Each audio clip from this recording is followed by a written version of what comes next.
Assalamualaikum warahmatullahi wabarakatuh. Perkenalkan, nama saya Mirnawati, NIM 2122210075. Prodi Ilkom kelas B, dosen pengampu Ibu Jumria SPD MPD. Di sini saya akan menjelaskan lanjutan peristiwa penting dalam perkembangan bahasa Indonesia. Yang pertama, pada tahun 1936, Sultan Takdir Ali Syah Bana menyusun tata bahasa baru bahasa Indonesia. Yang kedua, tahun 1942 sampai 1945, masa pendudukan Jepang melarang pemakaian bahasa Belanda yang dianggapnya sebagai bahasa musuh. Penguasa Jepang terpaksa menggunakan bahasa Indonesia sebagai bahasa resmi untuk kepentingan penyelenggaraan administrasi pemerintahan dan sebagai bahasa pengantar di lembaga pendidikan. Yang ketiga, pada tanggal 18 Agustus 1945, bahasa Indonesia dinyatakan secara resmi sebagai bahasa negara, sesuai dengan bunyi Undang-Undang Dasar 1945. Bab 15 Pasal 36. Bahasa negara adalah bahasa Indonesia. Keempat, pada tanggal 19 Maret 1947 melalui SK nomor 264 atau BHG A atau 47, Menteri Pendidikan, Pengajaran dan Kebudayaan Mr. Syewandi meresmikan penggunaan ejaan Republik sebagai pengganti dari ejaan Van Ophuijsen yang sebelumnya berlaku. Yang kelima, pada tahun 1948 terbentuk sebuah lembaga yang menangani pembinaan bahasa dengan nama Balai Bahasa. Lembaga ini pada tahun 1968 diubah namanya menjadi Lembaga Bahasa Nasional dan pada tahun 1972 diubah menjadi Pusat Pembinaan dan Pengembangan Bahasa yang selanjutnya lebih dikenal dengan sebutan Pusat Bahasa.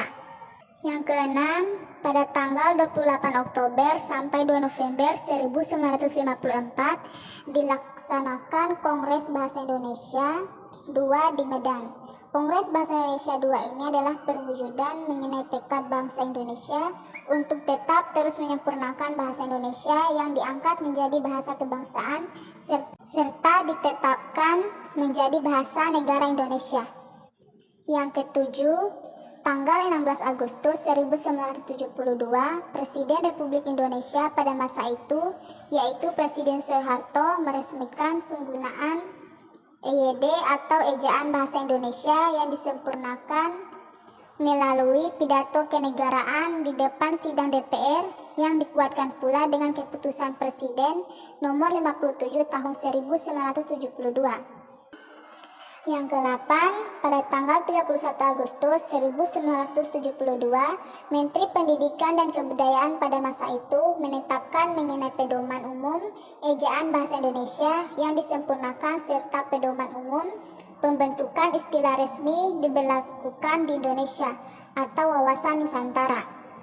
Kesembilan, tanggal 28 Oktober sampai 2 November 1978 dilaksanakan Kongres Bahasa Indonesia III di Jakarta. Kongres tersebut untuk memperingati Hari Sumpah Pemuda ke-50. Selain telah memperlihatkan kemajuan, perkembangan, dan pertumbuhan bahasa Indonesia, juga telah berusaha untuk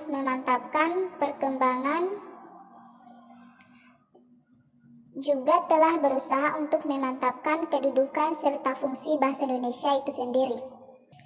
Yang ke-10, tanggal 21 sampai 26 November 1983 dilaksanakan Kongres Bahasa Indonesia IV di Jakarta. Kongres ini dilaksanakan dalam rangka memperingati Hari Sumpah Pemuda yang ke-55.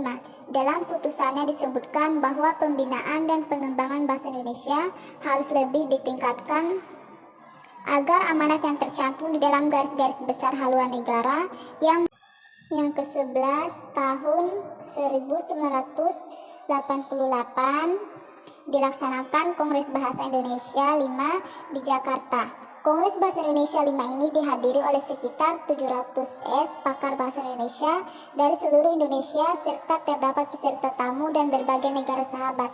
Kongres tersebut ditandatangani dengan dipersembahkannya karya dari Pusat Pembinaan dan Pengembangan Bahasa kepada para pecinta bahasa Indonesia di Nusantara, yaitu Kamus Besar Bahasa Indonesia serta Tata Bahasa Baku Bahasa Indonesia. Yang terakhir, tahun 1993 dilaksanakan Kongres Bahasa Indonesia 6 di Jakarta. Pesertanya itu 770 pakar bahasa dari Indonesia dan terdapat 53 peserta tamu dari mancanegara meliputi Amerika Serikat, Rusia, Australia, Brunei Darussalam, Jerman, Hong Kong, Italia, India, Jepang, Korea Selatan, dan Singapura. Kongres ini mengusulkan supaya Pusat Pembinaan dan Pengembangan Bahasa untuk lebih ditingkatkan statusnya menjadi Lembaga Bahasa Indonesia dan mengusulkan agar disusun Undang-Undang Bahasa Indonesia. Sekian dari saya, terima kasih. Apabila ada kesalahan mohon dimaafkan. Saya akhiri dengan ucapan wabillahi taufiq wal hidayah. Wassalamualaikum warahmatullahi wabarakatuh.